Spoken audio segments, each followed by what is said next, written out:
네, 오늘 제목이 하나님의 문화명령. 아주 좀 특별한 제목이죠. 네. 자, 이 말씀으로 우리가 은혜를 받고자 하는데요. 자, 우리가 하나님이 우리 그리스도인에게 주신 명령, 하나님 우리 그리스도에게 주신 명령에 대해 생각하면 주로 우리는 전도의 명령을 생각합니다. 땅 끝까지 복음을 전하라. 이걸 우리가 늘 생각하죠, 그리스도인들은. 네, 이 명령이 가장 중요한 명령인 것은 맞습니다. 그래서 이 명령을 지상대명령이랍니다. 지극히 중요한 명령이다 하는 뜻이죠. 그러나 우리가 동시에 놓치지 않아야 될 명령이 또 하나 있습니다. 이게 바로 문화명령이라는 것입니다. 그래서 오늘 나온 말씀에 나오는 것이죠. 번성하고 땅에 충만하고 땅을 정복하고 모든 생물을 다스리라. 이것을 문화명령이라고 합니다. 즉 청지기와 관리인으로 이 세상을 잘 통치하고 다스려라 하는 것입니다. 이 문화명령을 폭넓게 해석하면 산업을 발전시키는 것으로부터 지구의 환경을 지키는 것까지 다 이야기할 수 있겠지만 오늘은 좀 좁혀가지고 우리가 날마다 실제로 접하는 그 우리 주위에 있는 문화, 우리가 날마다 접하게 된 그 문화에 대해서 한번 생각해 보기를 원합니다. 자, 문화명령에서 이 문화가 무엇입니까?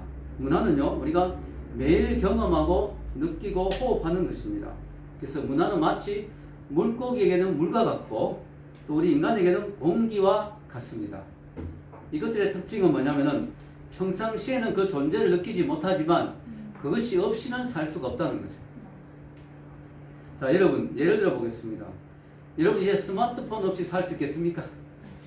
어려운 것입니다. 예. 살려면 억지로 살지는 모르겠지만 진짜 힘든 일이죠. 이 스마트폰이 너무 우리와 가까이 있기 때문에 이 스마트폰이라고 하는 문화가 우리 삶 속에 너무 깊이 침투해 들어왔기 때문에 이제는 내 손에 스마트폰이 들려있지 않으면 불안해서 살 수가 없어요. 그래서 스마트폰이 아주 중요한 내 삶의 문화의 일부분이 된 겁니다. 이런 게 문화인 것이죠. 예를 들어 우리가 날마다 듣는 음악, 그 음악도 우리에게는 일종의 문화입니다. 내가 자주 보는 유튜브, 내가 자주 보는 영상, 내가 자주 읽는 책, 내가 자주 접하는 그런 것들이 다 문화예요, 문화. 이 것들을 내가 어떤 걸 접하느냐, 내가 어떤 음악을 듣느냐, 내가 어떤 영상을 보느냐, 내가 어떤 책을 읽느냐, 내가 어떤 친구를 만나 수다를 떠느냐, 이 모든 것이 내 인생을, 내 운명을 결정하는 것이 될 수 있습니다. 자, 문화가 왜 중요하냐면요, 복음을 전하는 데 있어서 문화가 가진 영향력이 너무나 중요하기 때문입니다. 여러분, 복음을 마음밭에 씨를 뿌리는 거라고 생각한다면요, 문화는 뭐냐면 그 마음밭을 준비시키는 거예요. 자, 여러분, 마음밭이 딱딱한데 거기에 아무리 씨를 뿌려도 소용이 없죠. 그게 예수님 말씀하신 밭의 비유 아닙니까? 아무리 열심히 씨를 뿌렸는데 길가에 떨어진 씨, 사람들이 너무 밟고 다녀가지고 딱딱해진 씨, 그 씨에는 싹이 나지 못한다. 또 돌짝밭에 떨어진 씨, 그 단단한 돌이 받치고 있기 때문에 뿌리가 깊이 내리지 못하고 곧 시들어 버린다. 자, 여러분, 오늘날 복음을 전하는 것이 왜 이렇게 힘들어졌을까요? 복음 전하는 게 힘들어졌어요, 여러분. 70년대, 80년대만 하면요, 그때 목사님들 표현은 짝대기만 꽂아놔도, 십자가만 그냥 꽂아놔도 교인들이 다 몰려들었다는 거죠. 근데 지금은 참 전도하기 힘들잖아요. 그 이유가 뭐냐면 문화 때문이에요, 문화. 기독교에 대해서 적대적인 문화와 환경이 조성되었다는 거예요. 비기독교적인 정도가 아니라 반기독교적인 분위기로 흘러가고 있습니다. 예를 들어 미국을 생각해 보면요, 미국은 기독교적 가치를 가지고 세워진 나라입니다. 그건 분명합니다. 그죠? 기독교 국가라고 말하긴 그렇지만 분명히 믿음의 조상들이 메이플라워를 타고 또 하나님 앞에 서약하면서 믿음의 조상들이 기독교 국가를, 미국의 국가를 세웠습니다. 기독교 국가라고 선포하진 않았지만 그 미국의 가치에는, 핵심 가치에는 기독교가 아주 깔려 있습니다.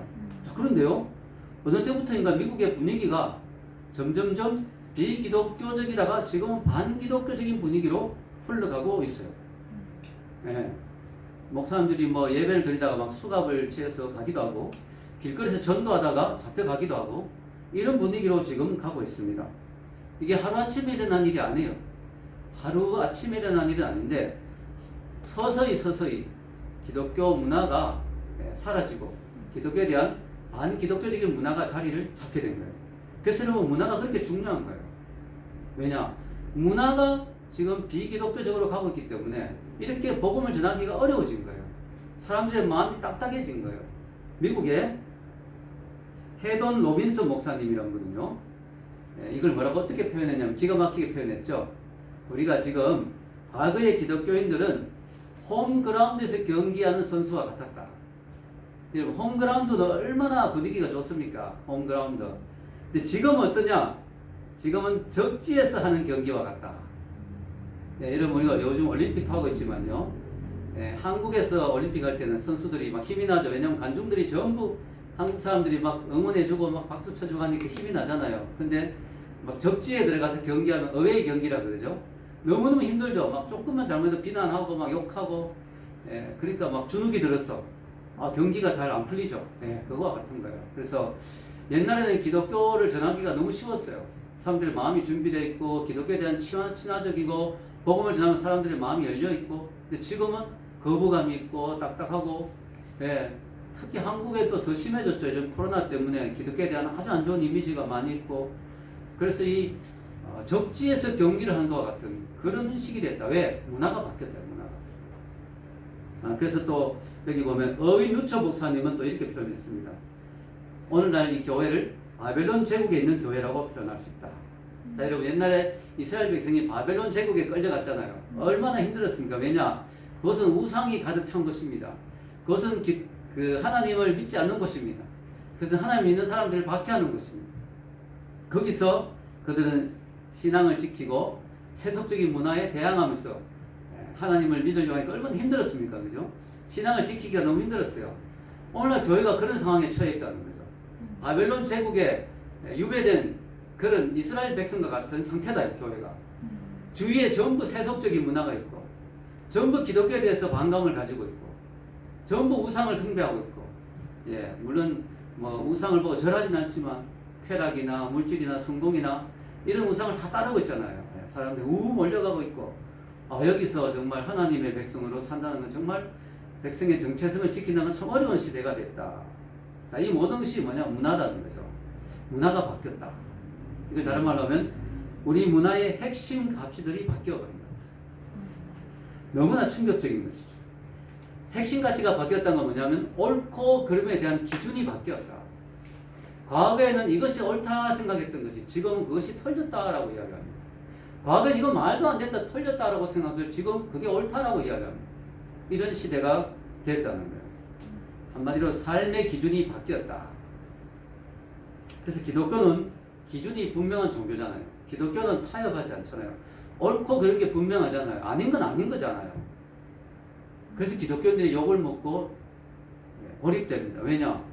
세상의 문화를 안 따라가니까. 세상의 기준을 안 따라가니까. 기독교는 자기 기준이 분명하니까. 타협을 안 하니까. 양보를 안 하니까. 우리는 누구와 모든 사람과 같이 친하게 지내야 되지만, 모든 사람을 사랑으로 대해야 되지만, 우리 기준을 바꿀 수는 없거든요. 우리 기준을 양보할 수는 없잖아요. 그러니까 기독교인들이 세상에서 자꾸 고립되는 거예요.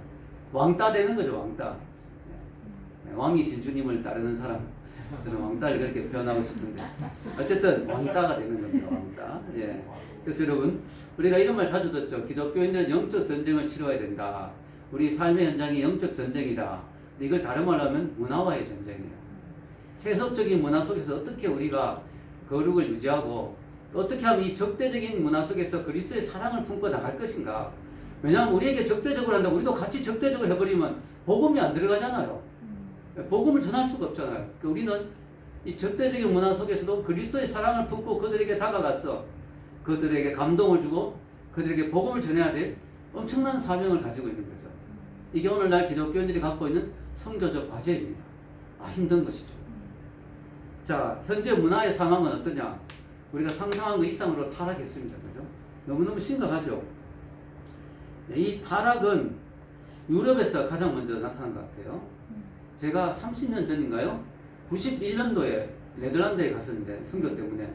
네덜란드 뒷골목 갔는데 막 너무너무 타락했더라고요. 네덜란드가 화랑개혁주의, 정말 기독교 국가였는데, 그냥 막 공기가 느껴져요. 완전히 막 너무 엄난하더라고요. 모든 것이. 그래서, 야, 이게 30년 전인데요. 지금은 뭐 말로도 할 수 없죠.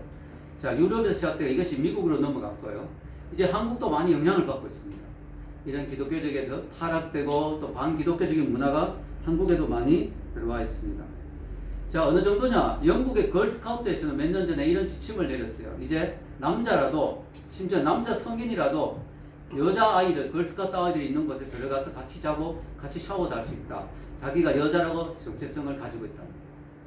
남자의 몸을 다 가지고 있는데도 내 정체성은 여자야 라고 하면 여자 아이들과 같이 자고 같이 텐트를 쓰고 같이 샤워까지 할 수 있는 그런 지침을 공문으로 내려보냈습니다. 너무 심각하죠. 몇 주 전인가요? 미국에서도 그 여자들이 있는 그 목욕탕에 남자가 그냥 완전 남자 몸을 가진 사람이 난 여자라고 생각하고 들어갔는데 또 앞에 카운터에서 막지 않았어요. 너가 여자라고 생각해 그럼 들어가. 이런 상황이 됐어요. 지금 너무 심각하죠. 미국에서 어떤 교사는 학생에게 성경을 나눠주었다가 바로 파면됐습니다. 교사 해직됐어요. 그런 정도입니다. 사회 전방위적으로 기독교가 가지고 있는 핵심 가치들에 반하는 결정들이 이루어지고 있습니다. 동성연애 찬성한다고 미국의 백악관에서 막 오색 불빛으로 백악관을 물들이기도 하고요. 너무 심각한 상황이 됐죠. 한국에서도 차별금지법이라고 해서 최근에 국회에 그런 법이 통과되기 위해서 계류 중인데요. 이게 통과되면 사람들이 생각이 차별을 금지하면 좋지 않느냐, 사람 차별하면 안 좋지 않느냐. 근데 이게 차별은 금지해야 되지만 이게 이제 동성연애의 길을 터줄 수 있는 그런 것이 되기 때문에 상당히 주의해야 될 그런 법안인 것 같습니다. 자, 그럼 우리가 이럴 때 어떻게 해야 되느냐, 이런 상황에서 어떻게 살아야 되느냐. 가장 먼저 뭐예요? 우리 스스로가 먼저 기준이 분명해야 되겠다. 내 기준이 확실해야 내가 올바른 기준을 세우고 있어야 무엇이 잘못되는지 알 거 아닙니까? 내 기준이 분명하지 못하고 내 기준이 흔들린다면 내 주변의 이 문화들이 뭐가 문제가 있고 뭐가 잘못되는지 모를 거 아니에요. 모르면 동화되고 따라가게 되겠죠. 그래서 요즘 우리가 큐티하고 있지만 가나안 문화에 많이 동화되잖아요. 왜냐? 세대가 지나고 하나님을 모르는 세대가 나오니까 기준이 없어진 거죠. 기준이 없어지니까 그냥 섞여버리는 거죠. 그래서 우리가 제일 먼저 해야 될 것은 뭐냐? 기준을 분명히 세우는 것이다. 핵심 가치를 분명히 세우는 거다. 그렇지만요, 세상 문화가 잘못되었다고 무조건 세상에서 우리가 회피하고 세상을 피할 수는 없습니다. 왜냐? 우리가 세상에서 발을 딛고 살아가기 때문에, 세상에서 먹고 살아야 되기 때문에 세상 사람들을 우리가 안 보고 살 수는 없는 거죠. 그래서 예수님이 이 땅을 떠나가시면서 마지막 대제사장의 기도를 했잖아요. 우리가 잘 아는 요한복음 17장에. 근데 예수님의 기도를 보면 이런 기도가 나오죠. 읽겠습니다. 내가 비옵는 것은 저희를 세상에서 데려가시기를 위함이 아니요 오직 악에 빠지지 않게 보존하시기를 위함이니이다. 예수님이 원하는 것은 그들을 하나님, 저는 떠나가는데 얘들만 남습니다. 내 제자들만 남는데 얘들이 세상에 남아있으면 위험합니다. 같이 데려가 주십시오. 얘들도 오늘 저와 함께 같이 데려가 주십시오. 이렇게 안 했습니다. 저들은 세상에 남아야 됩니다. 그런데 하나님 부탁이 있습니다. 저들이 세상에 물들지 않도록, 악에 빠지지 않도록 하여 주시옵소서. 예수님이 분명히 말했어요. 우리가 세상을 회피하고 세상을 도망가지 마라. 세상은 타락했고 기독교에 반기독교적이고 세상의 문화가 잘못됐기 때문에 아예 세상의 것은 하나도 안 보고 하나도 세상 사람도 만나지 않고 아무것도 안 한다. 이렇게 하지 마라. 다만 세상 속에 들어가 살되 악에 빠지지는 마라. 세상과 동화되지는 말라. 제가 자주 하는 비유가 뭐예요? 노아의 방주와 같다. 노아의 방주는 물에 들어가기 위해서 방주가 있는 거죠. 물에 안 들어가려면 방주는 필요 없잖아요. 방주가 물에 들어가면 아무 문제가 없는데 방주 안에 물이 들어오면 안 된다. 방주에 구멍이 생겨서 물이 들어오면 안 된다. 그거 끝나는 거죠. 방주는 깔아놓는 거죠. 여러분이 세상 속에 들어가면 아무 문제가 안 돼요. 오늘도 출근하고 내일도 출근하고 직장 속에 들어가고 친구들 만나고 괜찮아요. 만나야 되고 또 만날 수 있어요. 그러나 세상이 내 속에 들어오면 안 되죠. 그러면 내가 가라앉게 되죠. 동화되어 버리죠. 그러면 이스라엘 백성처럼 같이 망하는 거죠. 가나안 사람. 예수님은 두 가지 중요한 걸 저는 강조하고 싶은데요. 우리가 문화가 잘못됐지만 세상에서 우리를 뽑아내지 않았다. 그뿐만 아니라 예수님은 오히려 어떻게 했느냐? 세상 속 우리를 파송했다. 자, 같은 17장의 18절 읽겠습니다. 시작. 아버지께서 나를 세상에 보내신 같이 나도 저희를 세상에 보내었고. 멋있죠. 예수님 멋있죠. 자, 세상에 파송됐다. 이게 다른 말로 파설. 사도란 말이 보내심을 받은 자, 파송받은 자를 뜻이잖아요. 그래서 여러분이 전부 하나님의 사도예요. 그리스도의 대사라 그러잖아요. 우리가 성경에. 여러분이 세상에 빛과 소금이 되기 위해서 세상 속으로 보냄을 받은 사람들이다. 왜냐? 여러분, 우리가 세상이 타락했고 세상이 더럽다고 우리가 세상에서 싹 빠져나와 버리면 우리는 구원받겠지만 세상은 다 죽어야 되잖아요. 다 지옥 가잖아요. 그러면 안 되잖아요. 우리가 들어가서 희생하고 헌신하고 힘들지만 그리스도의 사랑을 전해서 세상 사람들의 마음밭을 갈고 그들에게 복음의 씨를 뿌려서 그들도 구원해야지. 아멘? 네, 그들도 구원해야죠. 제가 대학교 때 데모가 심했습니다. 근데 죽겠더라고요. 막 그때는 우리 학교가 나오는 구멍이 하나밖에 없는데 그 앞에서 데모를 하니까 뭐 체류탄 터뜨리니까 죽을 것 같아요. 빨리 버스를 타야 되겠다 생각밖에 안 드는 거예요. 그래가지고 한 코스 위에 올라가 버스를 딱 탔어. 딱 탔는데 버스가 탁 내려니까 바로 학교 앞에 딱 도착한 거예요. 그걸 통과해야 되는데 너무 체류탄이 터지니까 사람들이 여기는 지옥입니다. 빨리 갑시다 이랬어요. 그러니까 운전기사가 문을 확 열더니 지옥에 있는 사람도 구해야지 하면서 사람 막 태우는 거예요. 그때 제 마음이 되게 짜릿하더라고요. 야, 맞아. 빨리 도망가고 싶지만 지옥이니까 탈출하고 싶지만 그 있는 사람도 구해야지. 우리가 세상에 있는 것이 참 위험하고 세상에 있는 것이 참 힘들지만 그러나 내가 세상에 있어야 될 이유는 누군가를 구해야 되기 때문에. 아멘. 네, 누군가를 데리고 가야 되기 때문에. 천국에 같이 데리고 가야 되기 때문에. 그래서 여러분, 이 세상이 타락했지만 이 세상에 사람이 필요합니다. 길이요 진리요 생명이신 예수님을 전할 사람이 필요하다는 거죠. 제가 한 가지 예화를 들겠습니다. 2004년에 일어난 일입니다. 당시 소련의 제국이 붕괴되면서 소련이 붕괴됐죠. 그러면서 우크라이나에 민주화 바람이 불게 됐습니다. 이때 개혁을 이끈 사람이 바로 빅토르 유센코라는 사람입니다. 빅토르 유센코는 야당의 지도자죠. 그래서 정부에서 이 사람을 암살하려고 시도를 했는데 거의 죽을 뻔했어요. 이 사람이. 다행히 살아나가지고 대통령 선거에 나갔는데 이 선거도 조작을 한 거죠. 이 사람이 분명히 승리를 했는데 선거 결과는 부정선거로 해서 이 사람이 개표를 조작해가지고 이 사람이 진 걸로 결과가 나왔습니다. 그래서 방송에서 이제 대대적으로 공영방송에서 방송을 합니다. 이제 선거 결과가 나왔습니다. 여러분, 빅토르 유센코가 선거에서 완전히 패배했음을 알려드립니다. 이런 방송이 쫙 나왔어요. 국민들 세뇌시키는 거죠. 이제 정부에서는 다 됐다 생각했어요. 이제 우리의 작전은 성공이다.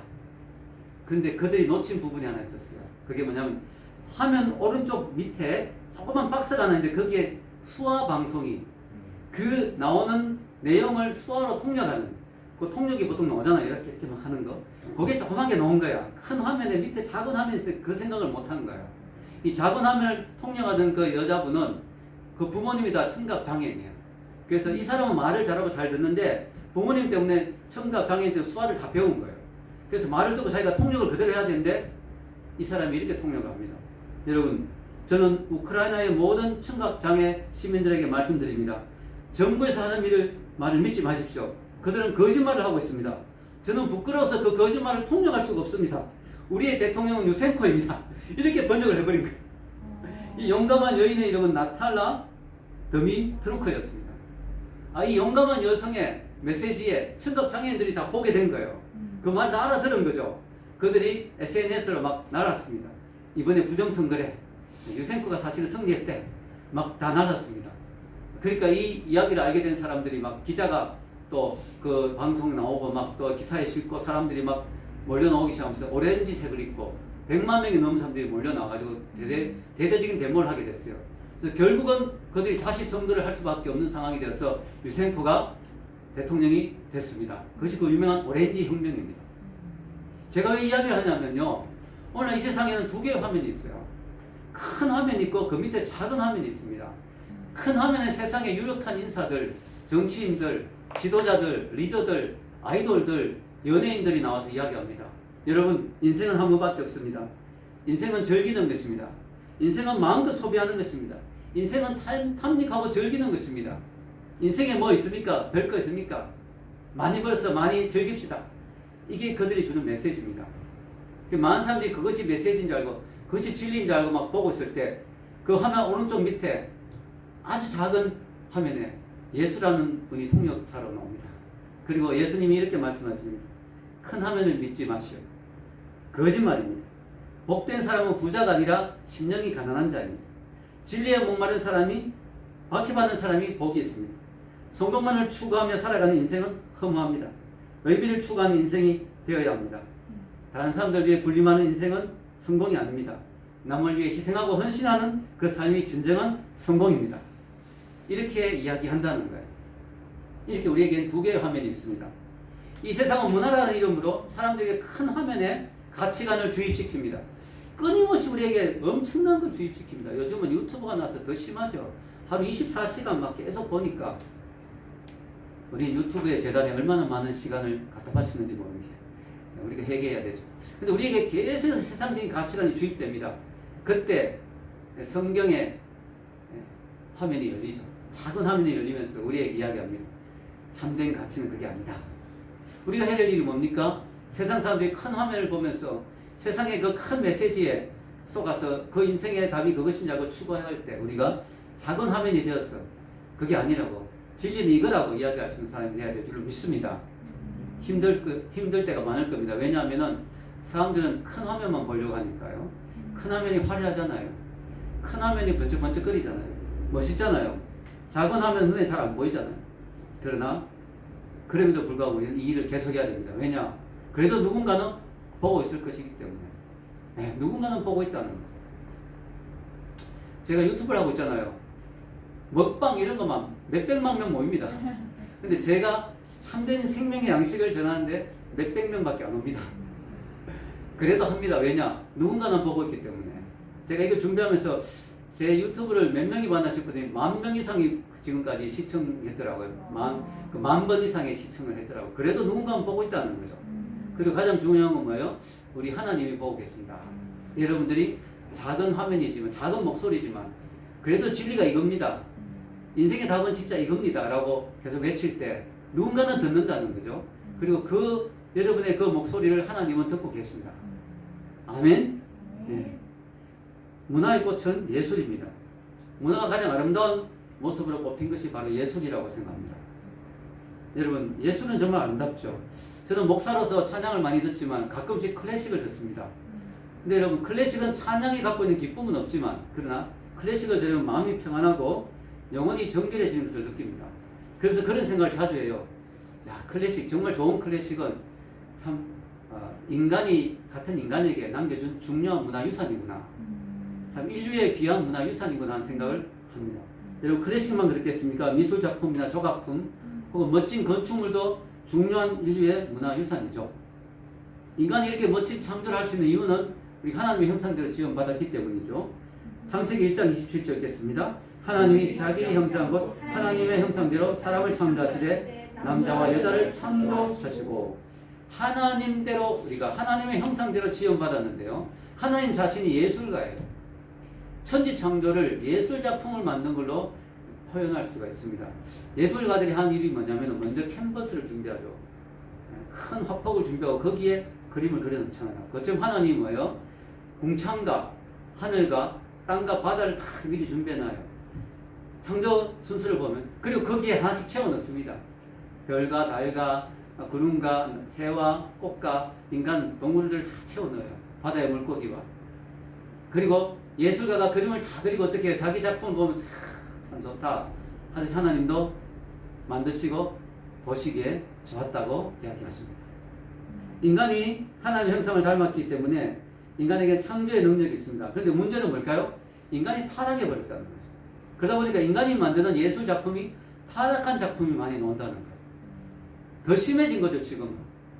왜냐? 그래도 옛날에는 사람들이 하나님 말씀이 중심이 되었잖아요. 근데 이제 말씀을 다 버렸으니까, 이제 말씀이 기준이 없으니까 이제는 기준이 없어지고 자기가 좋은 게, 자기가 보기에 선하다 싶은 게 좋은 거죠. 그러다 보니까 기준이 없어지니까 타락의 끝을 향해 달려가는 거죠. 그래서 여러분, 어떤 사람이 이런 말 하더라고요. 오늘날의 예술계를 지옥의 외곽이다. 지옥의 변두리다. 지옥까지 말하긴, 지옥이다라고 말하긴 좀 그렇지만 거의 지옥 근처다. 그만큼 타락했고 그만큼 끔찍하다는 거예요. 오늘날 예술이.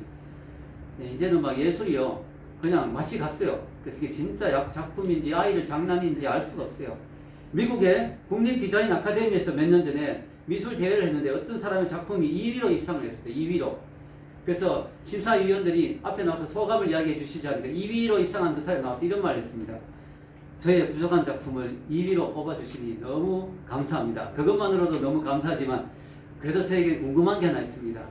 지금처럼 제 작품이 거꾸로 안 걸리고 똑바로 걸렸다면 몇 위로 입상했을지 그게 너무 궁금했습니다.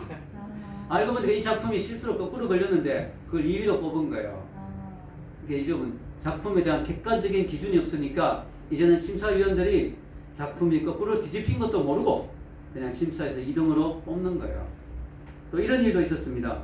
제가 이게 적어놓았는데요. 마르틴 키펜베르그라는 사람이 현대 미술 작가예요. 자, 이런 사람 좀 위험한 사람입니다. 전위 예술가고 이상한 예술 많이 하잖아요. 그런데요, 설치 예술 작품은 뭘 설치했어, 설치. 근데 간단해요. 제목은 천장에서 물이 떨어지기 시작할 때 When it starts dripping from the ceilings. 이 작품이 독일한 미술관에서 전시됐는데요. 이 작품은 아주 간단해요. 나무로 된 아주 간단한 그런 구조물에 밑에 고무로 된 접시 같은 게 있어요. 거기에 이제 색이 좀 바랬어요. 왜냐? 물이 떨어지면 이제 그 색이 바랜다. 그게 다예요. 그게 작품이에요. 그런데 이걸 독일의 어떤 미술관에 이제 작품을 전시해 놨는데 그 청소부 아주머니가 그 작품인지 모르고 그 고무로 된 그 접시에 그걸 막 소를 가지고 깨끗하게 예, 그 작가가 이제 막 이래 번져 있는 그게 작품인데 그걸 깨끗하게 만들어 놓은 거예요. 미술관에서 나중에 이제 그걸 확인해 가지고 기절한 거죠. 근데 그걸 다시 어떻게 할 수가 없어요. 왜냐면 그 작가는 이미 죽었거든요. 예, 그래서 그 아주머니가 망친 작품이 얼마짜리냐? 12억짜리. 여러분, 그 제가 사진도 봤거든요. 여러분 인터넷 치면 나옵니다. 바로. 야, 그런데요. 정말 조잡해요. 그냥 나무 그냥 몇 개 이렇게 그냥 뭐 쌓아놓고 사다리 비슷하게 해놓고 거기에 그냥 뭐 접시 하나 있는데 그게 12억짜리예요. 자, 여러분, 누가 정상입니까? 이 말도 안 되는 작품을 12억의 가치를 매긴 현대 예술가들이 정상일까요? 아니면 접시 어류를 깨끗이 지운 그 청소부가 정상일까요? 정말 뭔가 세상이 좀 미쳐 돌아가고 있지 않습니까? 어떤 사람이 여기에 대해서 좀 약간 그 비꼬넌트로 이렇게 말하더라고요. 그 청소부 아주머니가 작품을 망친 게 아니다. 그 작품을 완성한 거다. 더 심한 건 이런 게 있습니다. 세상에서 가장 비싼 중고 침대 이야기입니다. 트래시 에민이라는 사람이 또 이 사람이 좀 황당한 사람인데요. 자기 딴 예술가라는데 나의 침대라는 이름으로 예술 작품을 내놓았는데요. 자기가 직접 쓰던 자기 침대를 내놓은 거예요.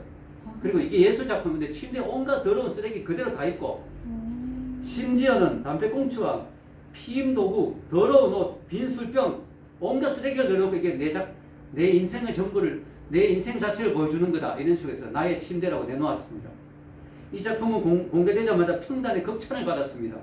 이야, 자신의 모든 치부를 다 드러내는 이 쓰레기들 이런 걸 다 드러내는 이 침대 이거야말로 인간의 절망의 끝에 다다른 인간의 심정을 절묘하게 표현했다. 이래가지고 그래 어떤 사람이 그 작품을 샀어요. 그리고 14년 동안 가지고 있다가 2014년도에 이 작품을 런던의 한 경매장에 내놓았는데요. 이 작품이 당시에 영국 돈으로 220만 파운드에 팔렸습니다. 우리나라 돈으로 하면 38억 원입니다. 38억 원. 여러분들 집에 있는 침대 쓰레기 조금 뿌려가지고 내놓으면 네, 아무도 안 가져가겠죠. 아, 여러분 지금 세상이 좀 이상해요. 지역의 가장자리라고 할 정도로 지금 예술계가 완전히 무너지고 있습니다. 제가 기회가 돼가지고 국민대하고 홍대 작품 전시회 가본 적이 있는데요. 많이 기대했거든요. 졸업 작품 전시회 너무 멋진 작품이 있을 거라 생각했는데 아주 가끔 좋은 작품이 있었지 원수 작품 같이. 그러나 대부분의 경우에는 막 기괴하고 막 오싹하고 막 센세이션하고 너무 막 처참하고 이런 작품들이 대부분인 거예요. 아, 그래서 오늘날 예술이 너무 타락했구나. 자, 여러분, 그러나 그렇다고 우리가 기독교인이 예술계를 포기할 수는 없죠. 왜냐? 만약에 우리가 예술계를 포기하면 예수님을 전할 수 있는 아주 중요한 도구를 하나 잃어버리게 되니까 우리가 포기하면 안 됩니다. 자, 제가 오늘 이 목사님 왜 뜬금없이 하나님의 문화명령 이런 설교를 하시느냐? 제가 요번에 그 출애굽기라면서 성막을 가지고 많이 실험했잖아요. 제가 큐티를 매일 올리다 보니까 여러분은 그냥 묵상하면 되지만 저는 여러분 묵상할 재료를 만들기 위해서 진짜 고생을 합니다. 나름대로. 그래서 성막을 붙들고 실험을 하다 보니까 아, 성막이 예술 작품이더라고요. 그래서 하나님이 성막을 만들 수 있는 재능을 주신 그 부살레가 올리압이 너무 귀하다게 생각이 들더라고요. 그래서 하나님이 주신 예술의 재능 너무 귀하다. 문화명령 너무 소중하다 하는 생각을 들어서 오늘 말씀을 준비한 거예요. 자, 출애굽기 31장 3절에서 5절에 나와져 있겠습니다. 하나님의 영을 그에게 충만하게 하여 지혜와 총명과 지식과 아직 재주로 정교한 일을 연구하여 금과 은과 노스로 만들게 하며 보석을 깎아 물리며 여러 가지 기술로 나무를 새겨 만들게 하라. 하나님이 이 부살렐의 특징인데요. 올리압도 아마 비슷했을 겁니다. 특징이 하나님의 영을 주셔가지고 지혜와 총명과 재주가 지식과 재주가 있어서 정교한 일을 할 수 있고 다양한 일을 할 수 있는 거죠. 이게 바로 예술적인 재능이죠.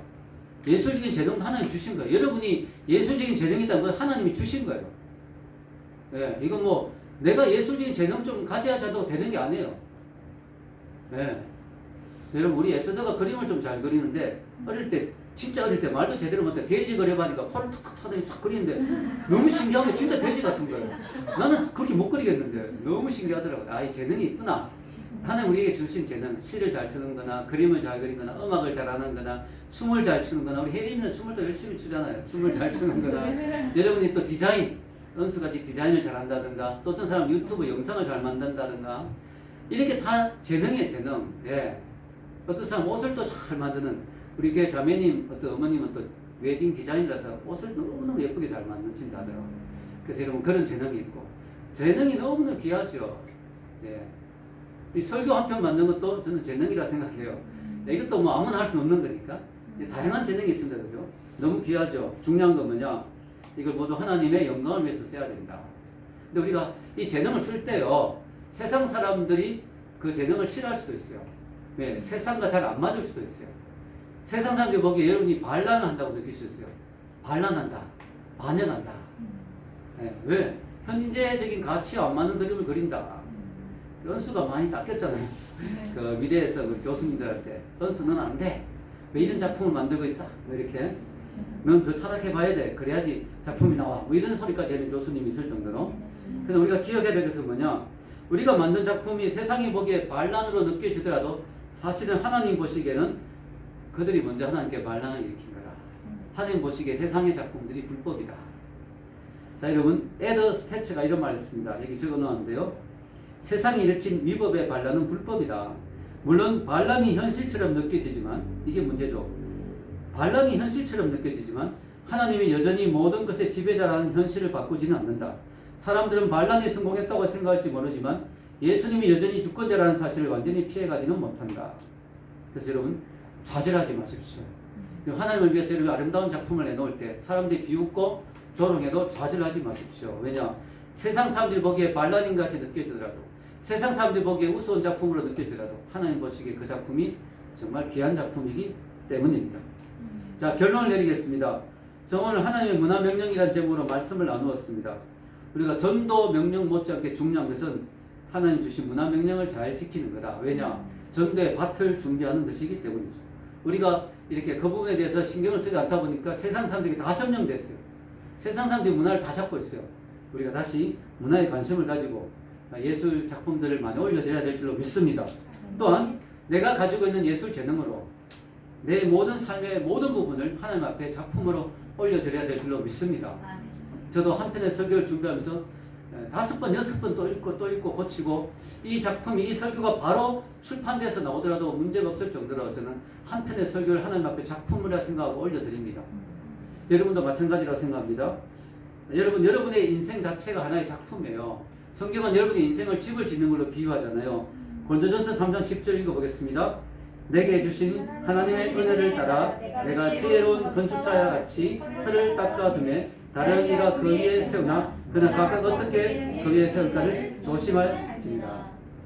바울이 이야기했죠. 내가 여러분의 마음의 틀을 닦아두었다. 예수님이 여러분의 마음에 들어갔다. 이제 집을 지을 수 있는 준비가 된 거죠. 예수님 없이 집 지으면 그거 다 그냥 모래 위에 지은 집밖에 안 돼요. 그죠? 여러분 죽으면 다, 여러분 업적까지 이건 다 날아가고 의미가 없어요. 그러나 우리가 예수님을 내 마음에 탁 모시면 내 마음에 딱 기초석이 되죠. 그럼 그 위에 집을 지을 수가 있어요. 그건 다 남는 거예요. 그거는 불시험을 통과하면 다 남는 거예요. 자, 이제 우리 인생은 집을 짓는 걸로 비유할 수 있습니다. 그렇기 때문에 여러분 하루하루의 삶이 뭐예요? 다 작품이죠. 네, 그것이 모여서 하나의 인생이란 작품을 하나님께 올려드리는 작품이 되니까요. 여러분 이 세상에 여러분과 똑같은 사람은 한 명도 없어요. 단 한 명도 없습니다. 그래서 여러분이 하나님 앞에서 너무나 유일무이한 존재예요. 그래서 여러분이 만드는 그 인생이라는 집이 전 세계에서 유일한 작품이에요. 하나님 앞에서는 그래서 귀한 거예요. 예, 제품은 또 찍어내면 되니까 똑같은 거 얼마든지 만들어낼 수 있으니까 아무 가치가 없지만 작품은 유일무이하기 때문에 가치가 있어요. 여러분이 하나님 앞에서 여러분의 인생에 왜 가치가 있느냐, 왜 우주에서 그렇게 소중하냐, 유일무이하기 때문에 여러분의 인생 자체가 하나님 앞에 올려드릴 작품이고 그 작품이 너무나 가치가 있는 거죠. 하루하루의 삶을 하나님 앞에 작품으로 올려드리기 바랍니다. 그리고요, 여러분의 예배, 하나님 우리에게 예배 받으시길 원하잖아요. 내가 사람들을 지은 것은 그들로부터 찬양을 받기 위함이다. 예배 받기 위함이다. 근데요, 여러분과 똑같은 사람 한 명도 없거든요. 그래서 여러분의 예배 자체가 하나님 앞에 하나의 작품이 되는 거예요. 유일무이한 작품이 되는 거예요. 여러분이 마음과 정성을 다해서 하나님 앞에 오늘 예배 드렸다면 그 예배 자체가 하나님 앞에 유일무이한 작품으로 올라가는 거예요. 전 세계에서 여러분과 똑같은 예배를 드릴 사람은 한 명도 없기 때문에 여기에 여러분의 예배의 독특성이 있는 거죠. 오늘 말씀을 듣는 여러분들 모두가 기억하면서 이 말씀을 하나님 앞에 여러분의 인생을, 여러분의 날마다의 예배를 아름다운 작품을 올려드리기를 주의 이름으로 축원합니다. 기도하겠습니다.